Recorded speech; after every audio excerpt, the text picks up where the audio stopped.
Kathy. Hi, everyone. Good to see you here. All of those of you who are Zooming in, hi. All the way from, what is it, Tennessee? Virginia. Virginia. Oh, way over there. Okay, hi. Well, I'm going to move this out of the way if that's okay, because I'll probably walk into it. I have a tendency to move around a bit. When I had a surgery on my foot and I said I can't do my talk, the doctor said, well, can you talk sitting down? I said, sure, put a gag in my mouth. It's just not going to work. Sorry, I can't do that. So I was so happy to hear about today's topic, the theme for the month, and that is affirming faith in the spirit of generosity. And why? Because, talking about generosity is a no-brainer, right? And it's also a lot of fun. For those of you who looked at the Home of Truth's website, you will already be familiar with my opening point, which is this. Meister Eckhart, that marvelous Christian mystic, says that God is 1,000 times more willing to give than we are to receive. Yeah. God is the source and the essence of generosity in all things. Yeah.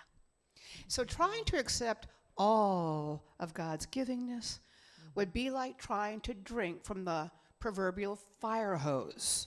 And that's why I chose that title for the talk. And I know that Marilyn went, what? But I told you it would be absolutely on point. Okay, so trying to drink from all of God's givingness is like trying to drink from the proverbial fire hose. And at the same time, we can be conduits for Spirit's generosity in many, many ways. In fact, Amy has already mentioned several of them. You caught me. You've done my talk, frankly. Support. But when we know that the source of all is limitless,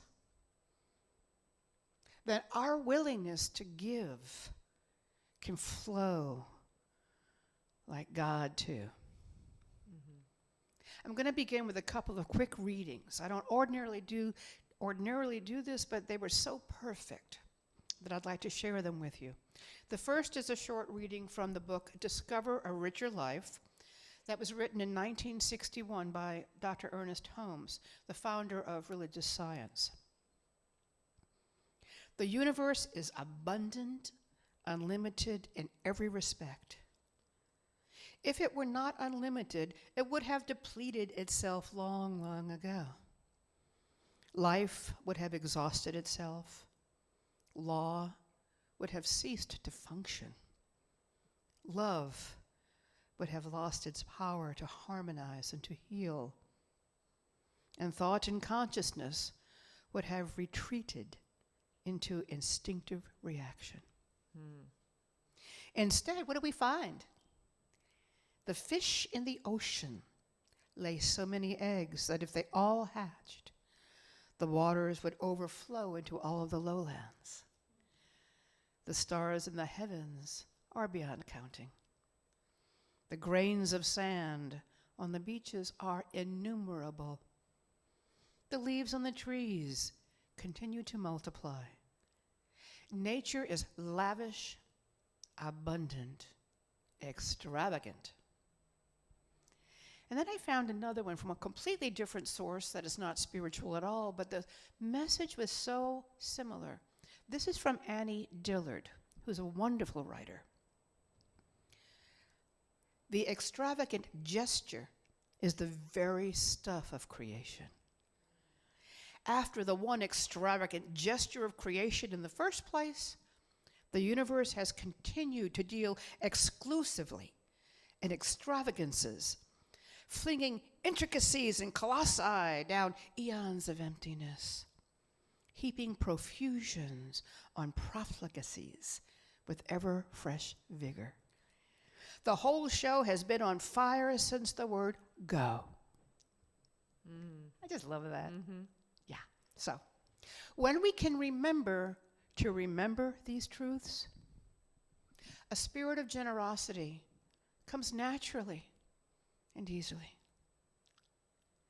Generosity doesn't apply only to financial matters again, and I told you, you gave my talk. No. Of course, a generous spirit gives of time, care, attention, love, support, patience, of self. Yeah. And I know that we all recognize generous people. They are the ones we instinctively go to because we trust in them that what we need, they will offer willingly. Willingly. Mm-hmm. Generous people consciously and happily abide in that flow of God's fire hose of givingness, drinking from that with relish and joy, and then blessing the world around them as they share that water of life. And I was trying to come up with an image, but I'm Catholic, so this is what I came up with. Like the priests used to walk around sprinkling holy water all over people when they would do these religious processionals. When I was a kid, if one of those drops of holy water got on me, I knew I was in good shape. I was like, great, I won. Excuse me. So, a generous spirit is open, flowing, expansive, enlarging, conferring joy with every breath. What's the opposite? Being mean-spirited, tight-fisted, small-minded, penny-pinching. Look at the words. They're all about obstruction, closure, narrowing. Just like cholesterol will narrow the arteries of our bodies so that we can't have the flow of blood, the flow of life itself, right? St. Paul said that they who sow sparingly will reap sparingly, and they who sow generously will reap abundantly. I think we all are, most of us at least, are familiar with that particular biblical saying. And it's just another way of encouraging generosity, because generosity rebounds to us, right? In fact, not only does it rebound to us, it rebounds multiplied, pressed down, and flowing over. We often say that when we are talking about the law of circulation. In our conscious giving time on Sundays, we can say it because it's true. It's true. Frankly, you cannot outgive God. Whether it be with money, love, attention, compassion, whatever. Because God is the source of all of those qualities in us. Mm-hmm. Right? So with each choice we make, we grow larger or tighter and smaller. Our hearts expand or they shut down. We open our hands or we close them tightly in fists as we pinch the pennies of our love. The extravagant profligacy of God's creation is happening all the time, everywhere. I mean, if you have been looking at any of the images that we are getting from the James Webb telescope that are so mind-blowing, you will see galaxies, expanding and crashing together with each other as they give birth to new stars. Billions upon billions of galaxies, each galaxy with billions upon billions of stars. I see nothing stingy about the hand of God.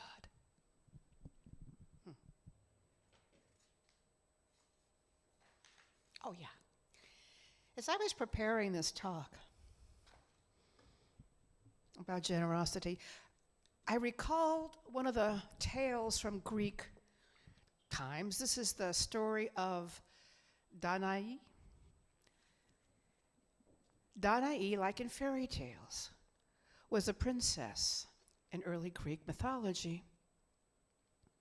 And like many princesses, she was locked away by her cruel father, the king, who did not want her to bear children and thus threaten his reign in his realm.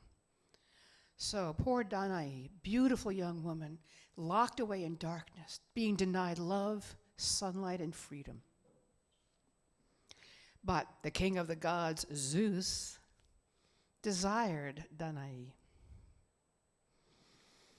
And he found a way to come to her in the form of a golden shower of light. And he enveloped her in this golden, luminous light, and in so doing, he embedded her with himself and his seed. And the result was the hero Perseus. Now, in Greek times, of course, this is all about those horny Olympian gods who were running around impregnating human females willy-nilly. I mean, they always did it in all kinds of ways. But from a metaphysical interpretation, this story is so much more. Okay? Let me take just a moment. Spirit's divinity as a golden light falls upon us and drenches us with itself, so that we in turn can manifest our divine birthright and we can populate our reality with abundance and life. Just imagine yourself right now, those of you out there, those of you here, just imagine yourself right now being enveloped in this incredible golden shower of light, embraced by a reckless love that imbues you with itself because it loves you so much. We live, move, and have our being in a golden aura of generous flow and givingness. And just as the king tried to lock Danae away from the world by putting her in a prison, we too can lock away our hearts and create barriers so that our very beingness is closed against those who would love us, if only they could. Yeah. More about that in a moment. Here's a little secret about generosity, being generous of spirit. You can give your all and yet feel like it has cost you nothing. You can give your all and feel like it has cost you nothing. Why? Again, because the source from which you are giving is limitless. It stems from God, which is givingness itself. Believe me, if truth doesn't set you free, generosity will. One of my favorite images is the Banquet of Life, at which each of us is the honored guest. And Spirit is the host. And the Spirit is saying, come on in, sit down, pull up a chair, dig in, eat more. There's always more coming from the kitchen. None of this cast-off crumb stuff for you. No, here it is, laid out before you. So, what keeps us from being generous? What makes us build prisons around our hearts? Fear. Fear. Our fear that good has limits, right? that the pie can only be divided into so many slices. Right? It really doesn't matter what that pie stands for, whether it be money or love or attention. However it shows up, it simply means that we fear that if we give something away, we will have less. Mm-hmm. We fear that if we give something away, we will have less. And yes, in our human experience, we see a lot of that. There's not enough to go around because we see people who are dying of hunger. We see famine. We see poverty. We see whole populations fighting over water. Yeah. And yet there have been real studies, objective, fact-based studies, that demonstrate and prove that there really are enough resources in this world to provide adequately for all of us. The givingness, the resources, the good is there. The problem is hoarding. Inadequate distribution and sharing. The unwillingness to let go because of that fear. Yeah. While there is enough in this world for everyone, that givingness of the world itself is blocked by those who fear not having enough and saying, "This is mine. Mine, and you can't have any of it."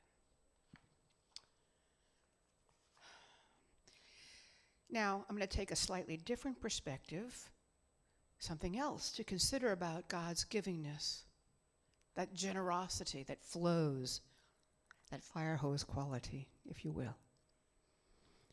Have you ever had a time or an experience when you thought, "It's too good to be true"? Yeah?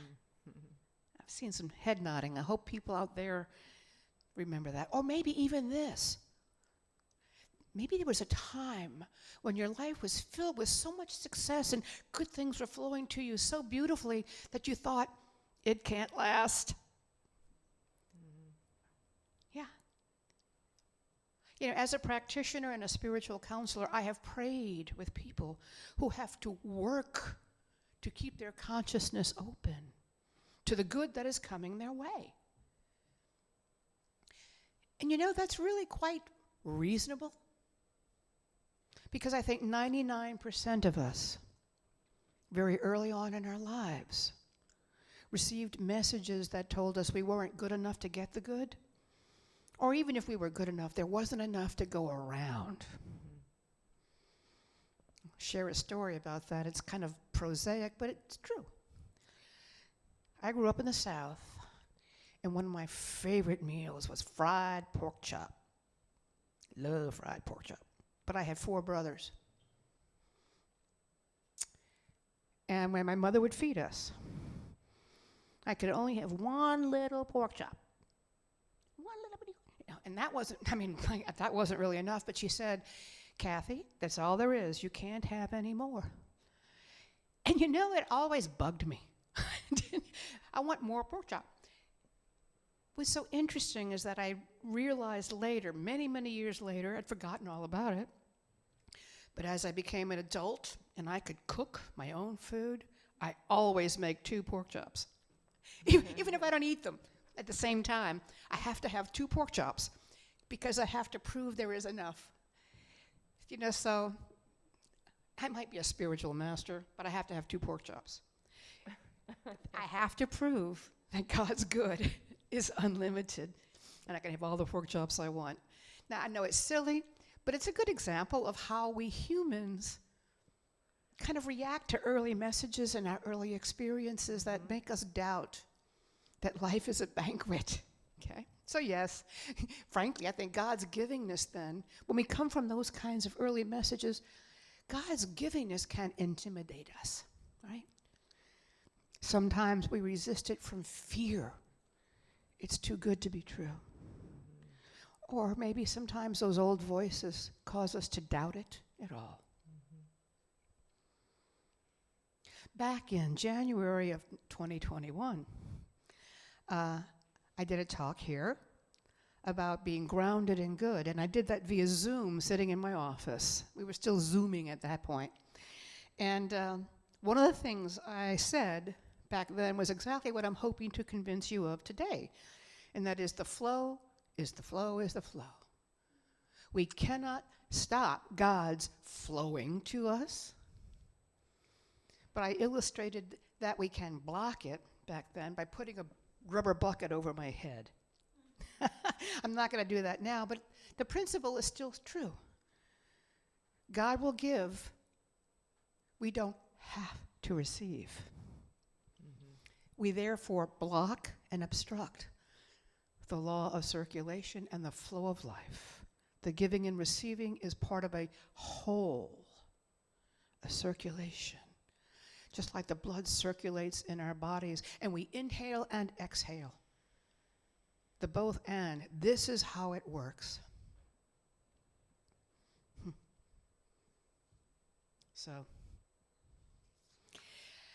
regardless of how we do it, by doubting it or by resisting it, whenever we fall into a belief of limited abundance, our willingness to be generous in spirit suffers.